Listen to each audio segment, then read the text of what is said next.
Alors, troisième partie de cette complothèque, les petits détails passés inaperçus et qui pourraient compter. Là, j'ai sélectionné une action et des faits. Les roses de Jackie Kennedy. Jackie Kennedy, quand elle est entendue par les services après le tragique décès de son mari, elle parle de cette journée, elle raconte beaucoup de choses. Et il y a un détail, moi, qui a attiré mon attention, parce qu'on est quand même en criminaux, là, et que on cherche des signatures, des indices, qui aurait fait quoi. Les roses de Jackie Kennedy. Jackie Kennedy explique que partout où elle va dans le Texas lors de sa tournée avec son mari, on lui offre des roses jaunes qui sont l'emblème du Texas. Ce jour-là, c'est la seule fois où on lui offre des roses rouges, qui n'ont rien à voir avec la symbolique texane. Donc là, quand on est un peu féru de criminaux, ça c'est un détail qui compte et qui mérite d'être gratté. Quand on gratte, qu'est-ce qu'on trouve? Alors, je vous dirai ça un petit peu après. Je vous présente aussi une autre action qui, à mon sens, n'a pas été très fouillée, sur laquelle je n'ai pas eu beaucoup de retours. La fuite à 100 km/h dans Dallas par le driver de JFK. Ben ouais, on nous en a pas trop parlé, mais est-ce que ça aurait pu avoir une incidence sur les causes de son décès? On sait que par exemple quand des personnes font des malaises cardiaques ou des AVC, on a des ambulances qui roulent à 30 km/h pour éviter, enfin voilà, pour des raisons que l'on connaît et qui sont plutôt pertinentes, hein. Donc là, le gars, il se barre à 100 km/h en décapotable, peut-être que c'était pas pertinent de faire ça. On nous dit pas. J'aurais bien aimé le savoir. Si vous le savez, vous avez l'info, vous me le dites en commentaire.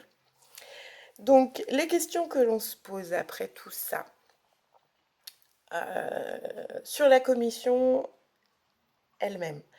Euh, oui, alors est-ce que ça aurait pas été pertinent d'avoir une sorte de commission à présidence mixte, c'est-à-dire avec le juge Warren eu égard à l'importance du personnage et un coprésident qui en fait est spécialiste de l'enquête criminelle, un des meilleurs limiers du FBI par exemple. Bon, je pense que concrètement c'est un peu comme ça que ça a dû être fait, mais que finalement le rendre public, ça aurait pu aussi rassurer les gens et limiter les questionnements qu'on peut toujours avoir et les nœuds au cerveau chez certains. Donc voilà. Je trouve que c'était aussi intéressant de se concentrer sur ouais, la charge de l'enquête, sachant que Bob Kennedy, le frère de John, est Attorney General, c'est-à-dire ministre de la Justice. Les enquêtes sont confiées, sont sous la houlette de l'attorney, qui dépend de l'Attorney General. Donc là, ça aurait été bien d'avoir un peu d'infos là-dessus, comment ça se passe concrètement, qu'est-ce qui s'est dit, enfin, sachant que l'attorney qui était en charge de l'enquête, lui, il a eu des doutes sur beaucoup, beaucoup de choses, et il a remis énormément de choses en question.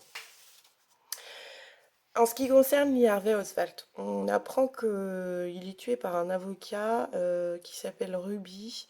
Et le type, alors il aime John Kennedy, donc il dit j'aimais trop John Kennedy, j'ai tué Lee Harvey Oswald, c'était une question de justice.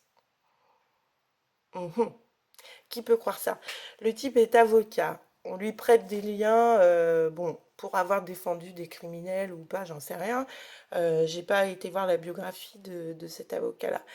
Le type est technicien de la procédure, plus quand même, hein. Il est avocat, il défend les criminels, c'est son job. Et il n'a pas conscience, quand il se trouve face à Lee Harvey Oswald, qu'en le tuant, il va prouver son pays de la preuve la plus indiscutable qui peut sortir de la bouche de Lee Harvey Oswald, c'est-à-dire un aveu et des explications.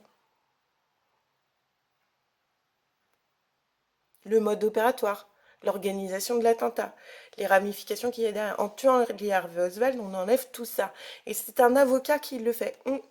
Et les gens disent ça passe. Moi, ça me pose pas de soucis, ça pose pas de difficultés. Bon, moi ça m'en pose. Franchement, le type il a fait ça, je trouve que c'est pas clair.